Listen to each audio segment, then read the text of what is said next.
Hello, ladies and gentlemen. It's your boy Marco with Dreaming in Fashion.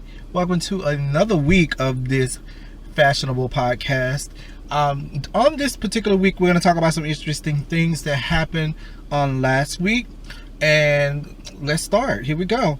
So, the first thing on my list is the team up of stylists Jay Bolin and Michelle Williams. So, Michelle Williams has been doing her thing, within just on the fashion scene lately. I've been noticing she's been, using stylist Jay Bolin, who's originally from Mississippi. He relocated out to Dallas. I know that he's been styling her for a lot of like individual shoots that she's been doing on the streets of Dallas, maybe for certain events, red carpet events. And I think that he's doing his thing, because Michelle is always known as the underdog, but when it comes to that fashion game, I think that she's killing it. Out opposed to the other girls in the group. Kelly's okay, Beyonce, Beehive don't come for me, but I don't see Beyonce as a style person or a style icon or someone I want to watch when it comes towards fashion. That's just my opinion. And you guys, no offense, like I said, Beehive, but Beyonce, I don't see her as that particular fashion person. All right, next up on my list here, this particular subject, I think it happened earlier this year or last year, with Victoria's Secret. So there's this Brazilian model who is also a transgender. She makes the history's first transgender model for Victoria's Secret. Her name is Valentino Sampaio. Don't hate me for pronouncing that wrong. Her last name is spelled Sampaio. So if you want to go look her up and take a look at her, and her first name is Valentina. Basically, she's like the first transgender model for Victoria's Secret. Ed Razik, the chief marketing officer, apologized, and he stated that his comments was insensitive from like the previous time, because he said that he didn't want any transgender models walking his runway, plus size models.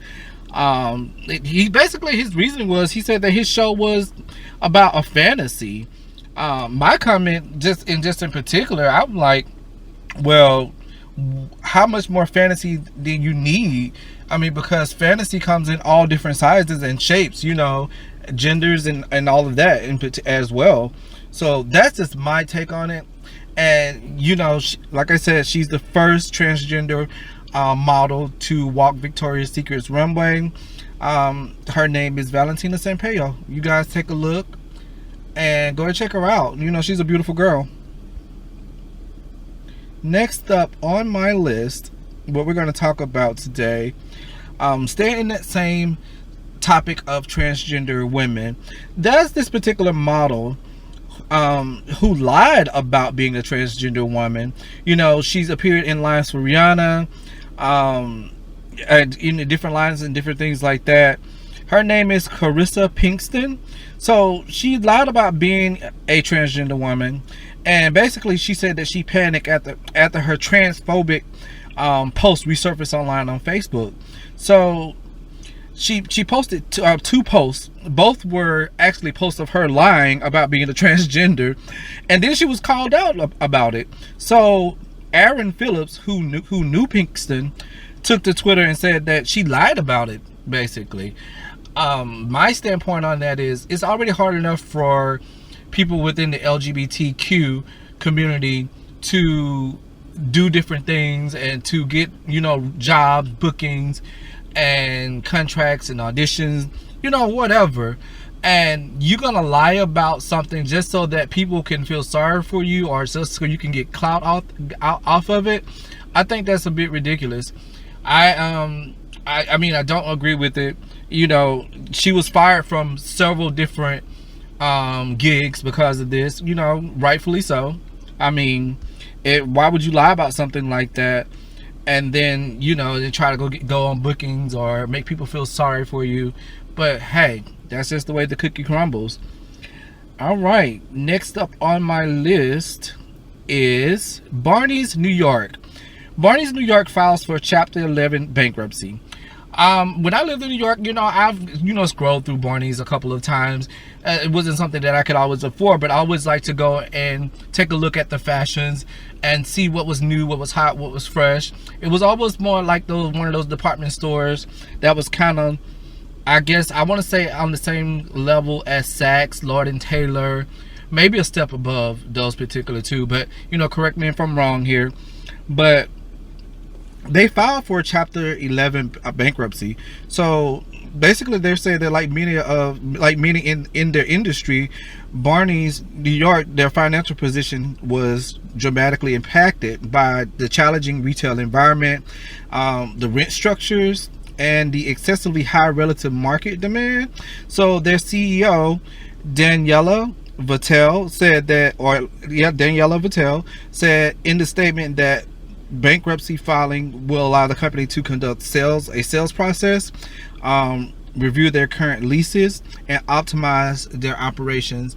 I can see this, with a lot of retail stores and this happening, especially the higher end retail stores and department stores, because everything is online. Most people shop online. Everything is not like, we're gonna go to a department store, we're gonna go get fashion from here, and different things like that. Most people are on the go all the time. Most people want to see clothes on the body, so they're online shopping most of the time. They're not going into department stores and different things like that and trying different things on as much as they used to. So I mean, it's to be understood. And then also the type of economy that we live in with those particular price points, not everybody in America can afford those particular price points. So a lot of people shop fast fashions, or most people shop fashions that are more convenient and more within their price range or their particular budget, which is completely understandable.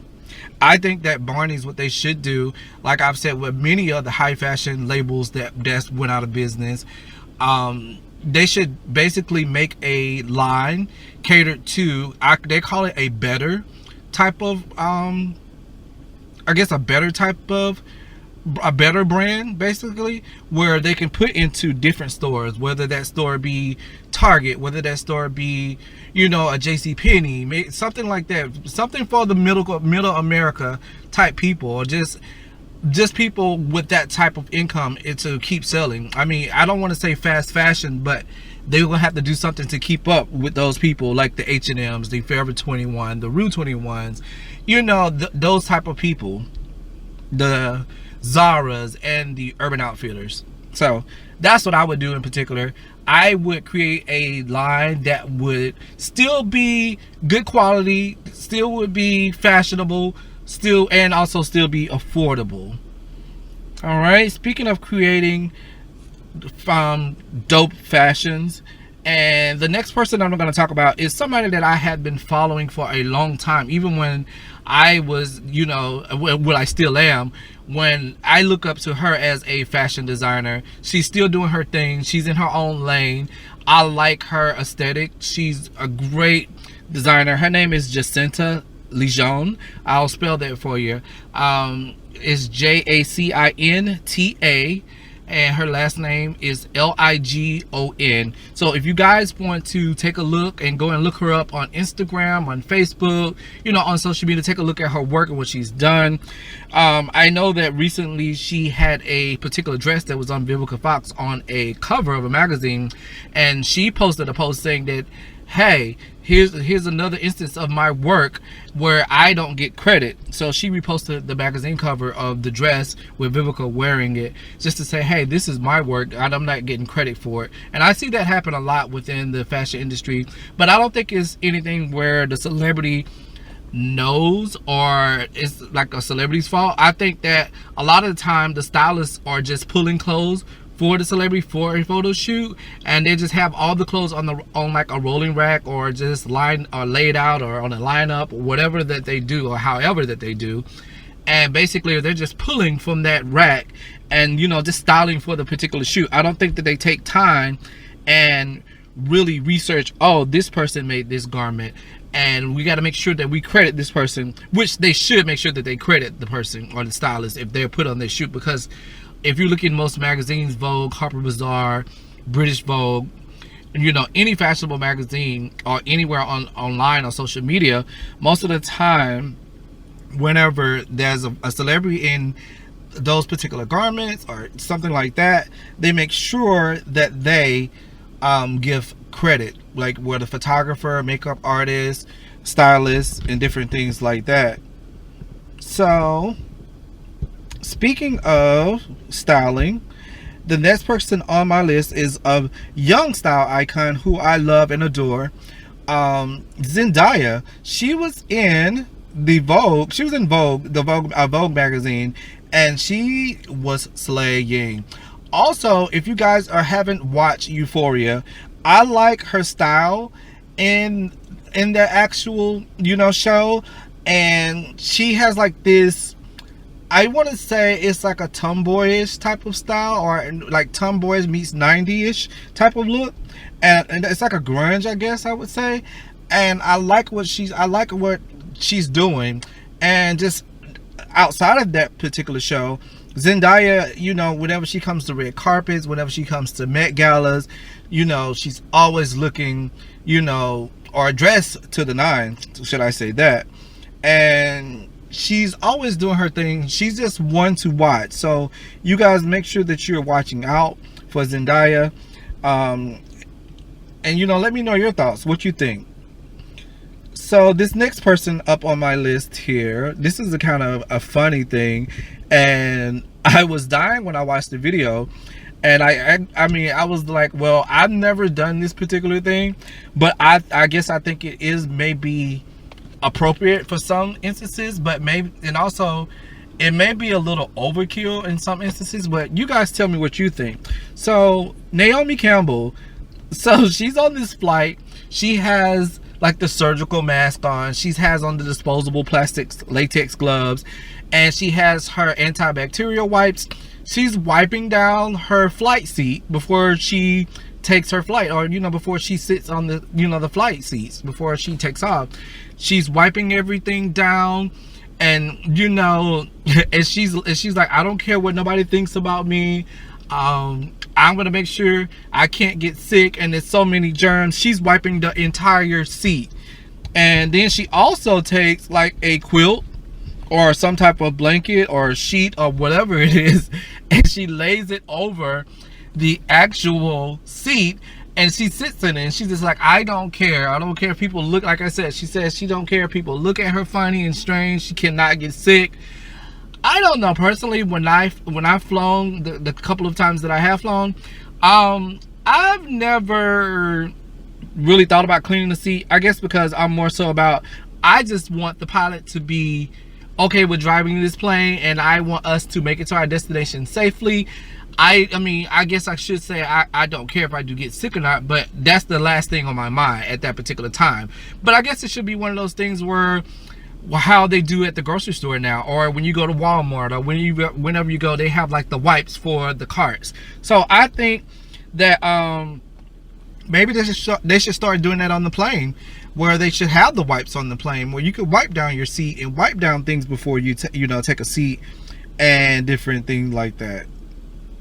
All right, speaking of Naomi, longtime friend of hers is kind of in trouble, or kind of in hot water with China, and that is none other than that Donatella Versace. So basically, she had to apologize to China because the leading Chinese brand ambassador, she quits Versace, and she was stating that that the brand's t-shirt broke Beijing's One China policy. That particular brand ambassador, Yang Mi, she's also an actress and a singer. She issued a statement just announcing that the termination of her contract with the luxury fashion house in response to a design which appeared to list Hong Kong and Macau as a country rather than cities. So Donatella had to come out with a statement to apologize, and and just basically say, hey, this was a mistake, this was an accident, and I didn't realize that this particular thing was going on, or we didn't catch that mistake, and we apologize. So just in hindsight, it's kind of like the H&M thing with the you know, the young black child, you know, wearing the hoodie, the I guess the hoodie, I can't remember exactly what it was, correct me if I'm wrong. I think it was a hoodie with a monkey on it, or what the words monkey on it, or something like that. It's kind of like one of those things. I think that these people who are the actual creative director of these companies, or people who work within these companies, are not paying attention, or they're just being spiteful and they're not paying attention to the details. It is very important, as a creative, as an artist, as just anyone in general, to make sure that you pay close attention to details, because that little thing may not matter to you as much, but it may matter the most to someone else, or it could offend someone else. So, you know, Donatella had to come out and make an apology and give a statement just in regards to that, and just apologizing about that particular t-shirt. So I don't know. I mean, hey, just be more careful next time. Well, guys, that is the podcast for this week. I hope that you guys are enjoying this. This is our 3rd episode for the week. I make sure that you guys are subscribing to my YouTube channel as well, Dreaming in Fashion. Make sure you guys are following me on Instagram at _Dreaming in Fashion. And I'm also on Twitter. You can find it there. And make sure that you guys are making comments. Make sure that you guys are giving your feedback on on some of the topics that I've brought to you. And I will see you guys next week.